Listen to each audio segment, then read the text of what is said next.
চাঁদনিকে দিদির বিয়েতে আমি কিভাবে রেডি হয়েছিলাম চলো তোমাদের সাথে শেয়ার করি। পরে নিয়েছি এখানে একটা ব্ল্যাক কালারের শাড়ি, আর দিদি এখানে আমাকে অনেক কষ্টের লেন্সটা পরিয়ে দিল। তারপরে ও আমাকে ময়শ্চারাইজার, টোনার, যেগুলো আগে মেকআপের আগে অ্যাপ্লাই করতে হয় সেগুলো অ্যাপ্লাই করে দিল। আর এখানে পাউডার সেটিংটাও করে নিল। এটা কিন্তু ভীষণ ইম্পর্টেন্ট, তোমার মেকআপটা অনেক লং লাস্টিং হয়। আর এখানে আমার হেয়ার হচ্ছে, আমি বলে দিয়েছিলাম আমি কীরকম হেয়ার চাইছি।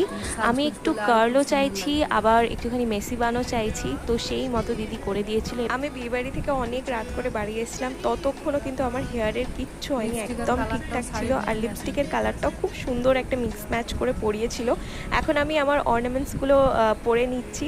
আজকের এই লুকটায় আমি এত কমপ্লিমেন্ট পেয়েছি, লাইক আমার ফ্যামিলি, আমার বন্ধুরা সবাই বলেছে যে পুরো অন্যরকম আর খুব সুন্দর লাগছে। আমারও পার্সোনালি ভীষণ ভালো লেগেছিল। আমি আমার বানের চারপাশে কিন্তু হায়দ্রাবাদি রোজ দিয়েছিলাম, যেটা এই লুকটাকে আরও বেশি ইনহ্যান্স করছিল। তোমাদের কেমন লাগলো জানিও।